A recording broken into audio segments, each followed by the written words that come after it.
I thought it was time for us to talk about a couple of topics some of you have been asking me about. And the hot news on the street just came out about the Steam Machine pricing. So I thought we would talk about that too. All of that and more coming up. Stick around.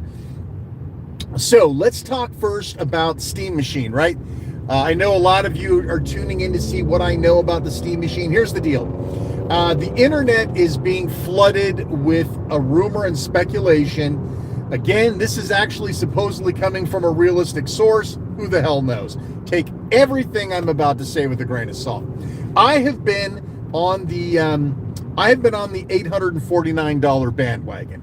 I believe that there's no way that Valve would even bother to release the Steam Machine at $1,000. It makes no sense whatsoever. So if that's the case, it's got to be under $1,000, right? How much under $1,000? Here's what I think is going to happen. So the rumor mill going around right now, it's all over YouTube, it's all over the internet, $799 US for the Steam Machine. That's a price we can live with. It's higher than we want, right? Think about this for a minute. Originally, the talk was $650. That was originally the talk. Now, take that percentage point, 20% more for memory, 20% more for storage. What do you got? $749. So it does kind of make sense if you think about it. So if it's really $749, are you going to get a controller with that? No. Are you going to get 2 terabytes with that? Hell no. You're going to get a 512 gigabyte Steam Machine with no controller for $799. That's what I'm guessing. If I had to guess, that's probably what you're going to get. Now, I still think $849 makes more sense. Maybe they throw the controller in, they eat that money. Hey, who's here? Oh, nice to meet you too. Hello. I'm sorry, I'm driving, so I can barely maintain a conversation.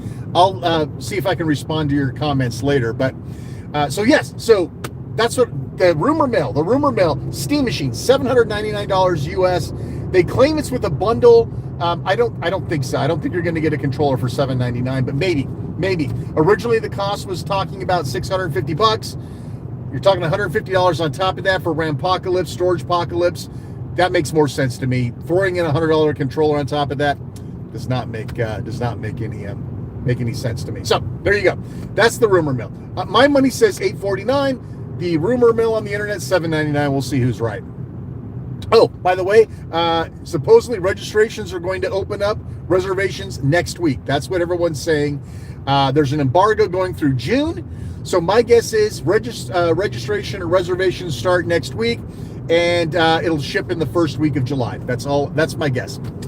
Okay, so on to the Commodore news, because I know a bunch of you probably tuned in for the Commodore news. Let's talk about that. So we all know Perifractic has been saying June 16th they're going to have a big announcement. And not everybody, everyone's talking about the Steam Machine right now, but a lot of people have reached out to me and said, Shane, what do you know? You're in bed with Commodore these days, right? What do you know? The truth of the matter is I'm not in bed with Commodore. I am on their PR mailing list, so I can get my hands on a few things. I'm going to get sent a C64C, for example. I'm not going to have to pay for that.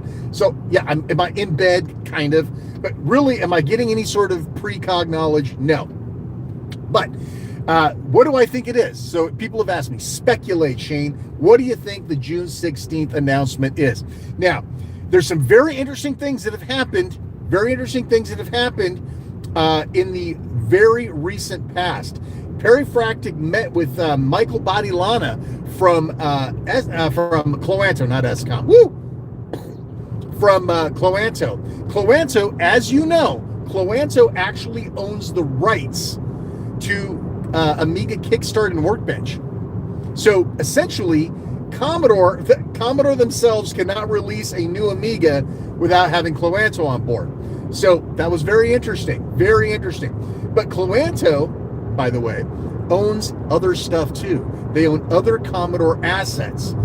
That means it may not be the Amiga. And in fact, Perifractic said flat out, the June 16th has nothing to do with the Amiga, which is a crying shame, because I really, really want an official Commodore Amiga. I really do. So what are we thinking? So I started doing some research. You don't pick the 16th of the month out of nowhere. That makes no sense. Now you pick the 31st of June, right? End of the fiscal year.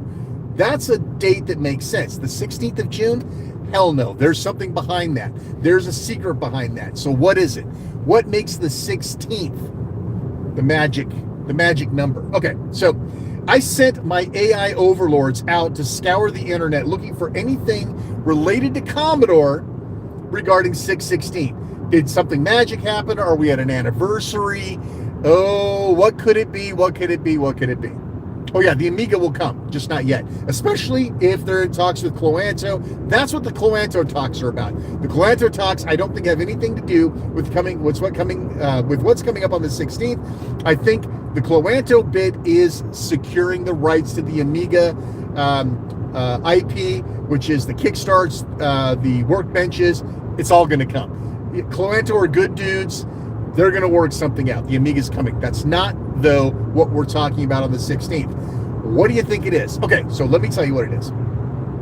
What I think it is. I have no insight. All right, so what hints has Perry Fracta given us? It's not the Amiga. He told us flat out. Okay, well, that sucks. What's left? A VIC-20? Nah, come on. What? The 16th means something. We know it means something. What is it? All right, here's what it means.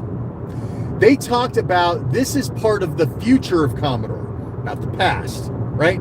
I can't remember the exact wording, but after I read it, I'm going, oh, well, I know what it is. All right, so what would be related to Commodore that would be about the future? Now, I'm going to tease you a little bit because that's what you guys pay me for, and I've got 14 miles left to get home, so I got to kill the time somehow. What made the Commodore 64 Ultimate possible? These guys bought Commodore in like 2 seconds. They're selling a new Commodore 64. What happened? How did that happen? Okay, I can tell you exactly what happened, right? Well, we all know what happened. They bought stuff off the shelf. Gideon's Ultimate 2, right? They bought Jim Drew's keyboard. This is all stuff that already existed. They bought it off the shelf, essentially, off the shelf, licensed it, whatever, and they released a new Commodore 64. What could you do related to the number 16 that somehow relates to that? I don't know much about this particular unit, but as I understand it, the Commodore X16, come on, 16th of the month. I mean, isn't there like a +4 in the Commodore 16 or something like that? That's not it. This is it. I swear to God, this is it. Let me tell you what. The X16 is apparently not FPGA, but made with off-the-shelf parts. Now, apparently some of the parts are more difficult to source. That doesn't mean that they don't have a source of them. Or they've made some changes, some modifications to get around that. The X16, apparently part of its draw, and I don't know enough about the X16 other than I think this is what they're going to announce. The X16 has evolved with parts over time. As parts became harder to get, they evolved the 16 into something new. What does that sound like? It sounds like a PC. Your video card gets out of date. You need more memory. You expand it. You need to replace parts. That's the X16, the future, modern Commodore. Yeah, I think that's what it is. I think it is the Commodore's X16 is what's going to be announced on the 16th. And I don't know if we'll get anything other than just what it is. But think about it. If the X16 has more modern hardware, imagine what the hell you could run on that, right? Maybe you could run Amiga emulated. I know, maybe. I don't know much about the X16, but think of it this way. What if the Cloanto meeting was about securing the IPs, not to make a new Amiga, but to make an X16 that maybe has Amiga emulation, and they need those kickstarts, and they need the whatchamacallit? They need the kickstarts. There we go. They need the kickstarts, and they need the workbenches. Let's see what's going on here. Download its Amiga, not a Commodore 16. No, because that doesn't have anything modern or future related to it, right? I'm sorry, I'm going back through the text here. I'm at a red light. Old school 64 user in Texas. Hello. Regular guy. Let's see, what do we got in here? I bet the RGL Amiga coming out later this year. Yep, it could be. That could be. And right now, though, I don't think that the retro gamer stuff actually has the actual kickstarts. I think they're using like Aros or something because I don't know. I mean, they would have problems with Cloanto. So let's see, video on the Commodore serial IEC switch box. Yes, it's coming. Guys, you have no idea how much crap. Like when you watch my last couple of videos and you see me all honed in on the Commodore 64 and the 1541-2, literally my desk to the right of that is packed full of shit that I need to do videos on. And yes, the switch boxes are there, and I've got something so cool. Brett, the guy that made that switch box that you guys are asking about, he made something else that just blew my mind away. It's something just so cool. It's esoteric. Nobody needs it, but you're looking at it going, damn it, this is cool. Now I want this. So yeah, trust me, it's going to be worth the wait. I'm going to do it all in one shot. I'm going to do the switch box, the one that I bought, the original one, the one that he made at the show, and I'm going to show you this other thing that he came up with, which is really cool. Plus, I have his interview that I did with him at the Vintage Computer Festival. I've got like 5 other VCF videos that I need to do. This guy was selling Teddy Ruxpins, crazy. Commander X16. Is that what it's actually called, the Commander X16? I saw one at the show, and they were running this killer demo on it. And I'm telling you, say, guide to how to dump cartridges. Oh, dude, that's a huge pain in the ass. So I'm sitting here going through I made a red light here. The 1200 was scheduled to come out on June 16th. That was delayed till December. It could be. Listen, maybe. I don't know, man. I really, the more I look at everything, the more I think it's this X16 thing, this futuristic Commodore. Because I'm telling you, the demo stuff that I saw was pretty impressive. It's pretty cool, the stuff I saw. I don't remember if I got any video of that or not. I'll have to go back through my my video library of stuff I took at VCF. It was pretty cool, though. But it's not really Commodore, right? I mean, kind of, but not. I don't know. Yeah, it'll be interesting. It'll be interesting to see what happens. But I'm thinking that's what it is. The fact that they sort of talk about future, forward-facing, modern, the Commodore 16's not that, right? Now, yeah, it could have something to do with that A1200. Maybe what Perry Fractic is working on is a relationship between the retro games people and Cloanto. Maybe that's what it's really about. So maybe instead of the A1200 being an AROS or compatible BIOS type scenario or compatible kickstart, Perry Fractic's working on getting them the real kickstarts. He's negotiating that. It could be. I don't know. Again, I don't have any insights. I'm speculating like everybody else. But I'm excited about it. I'm excited. Listen, this is all exciting, man. We've got so much going on this year. I mean, we're talking, Steam Machine and Steam Frame and the new C64C, which everybody's all getting all excitable about. There's just so much going on, and I've got all this stuff to talk about. It's great. It's a good time. Good time to be alive. Good time to be Commodore and Valve person. Yeah, I'm pretty thrilled, man. But yeah. So what did you guys think of the Frogger stuff, right? I thought that was a lot of fun. It's really funny, comments are like, why didn't you just try comma 1? Yeah, dude, come on, man. Like, nobody loaded tape like that. Maybe that's a UK thing. Nobody ever loaded a tape by typing in anything. They hit Commodore run stop. I knew tons of people with tape drives. Everybody hit Commodore run stop. That was the definitive. That's what like every manual told you to do. If it doesn't work, I had to go start digging. So anyway, but yeah, that's pretty neat stuff. Oh, and by the way, a bunch of people were asking, since I've got a couple more minutes here, people were asking like about the Atari tapes. Am I really going to write over them? Oh yeah, I'm going to write over them. I'm going to write over one side of them with the Commodore version, just so that I have it archived. Don't worry about it. I've already double-checked the Atari community. They've got dumps of both tapes. They don't need a dump from mine. But I was going to do it. I was going to do it because I'm a preservationist, right? I was willing to hook a freaking cassette player up to my PC and capture a freaking WAV file of those two tape files. And I thought, you know what?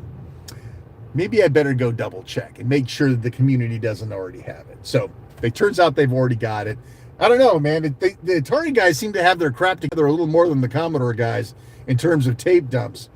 I mean, I wonder, maybe, I don't know much about the Atari community back at that time. I think maybe Atari was on cassettes in the US longer than the Commodore people were. I'm thinking. I seem to want to remember. What's funny? I never knew anybody. I know I'm all over the place. I never knew anybody with an Atari 8-bit or 16-bit machine. Isn't that weird? Like, I knew people with Apples. I knew people with TI 99 4As, but I never knew anybody with an Atari computer. It's really weird. So I don't know, man. I do know that they always showed like cartridges with the Atari computers. They never really showed disk drives, so maybe they stayed on tapes longer. I don't know. I do know that the TRS 80s were on tapes for a long time. When I first got into computers at all, I was in the 5th grade. That's how far back this goes. I was in the 5th grade, and I was in this gifted talented program, for kids that are bored with school, and the teachers say, he's just not getting enough stimulus. We need to give him something else to do. And there was the state of Idaho education system had like one computer. They had one for like the entire school district. And it was on this rotating basis, right? So this computer would be on tour. And so they would stop at schools like once a month. The computer would land at our school. And I remember seeing this for the first time. It was one of those moments in life where you're going, oh my God, this changes everything, And yeah, there was 2 games I remember. This is a little backstory for you. I got 4 minutes till I get home. Might as well fill the time.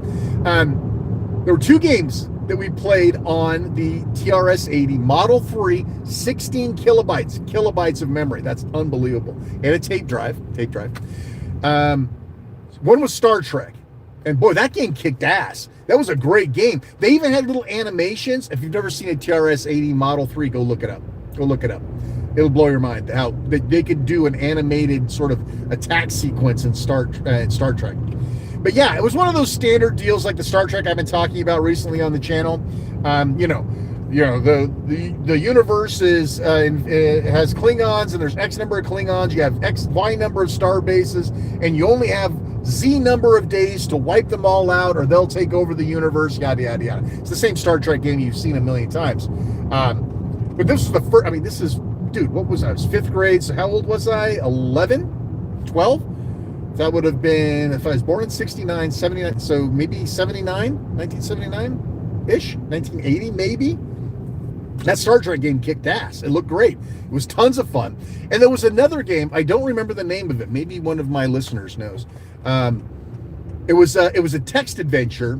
And I remember when you die, because you did the wrong thing or you went the wrong way, your body was riddled with shafts. I bet if I asked Claude or somebody or did a Google search, I'd probably find out what it was.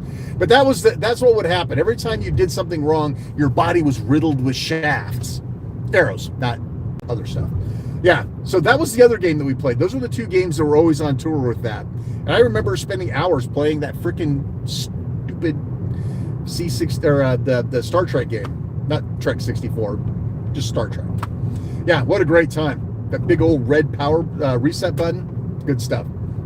All right, listen, I think this might be a record, having 20 people here live at one time. I think we got like 22, 21. Yeah, so again, let's do a quick recap. Steam Machine, $7.99 is the rumor. Reservations start next week. That's the rumor. I still say $8.49. You're not going to get a controller for that price. That's my guess.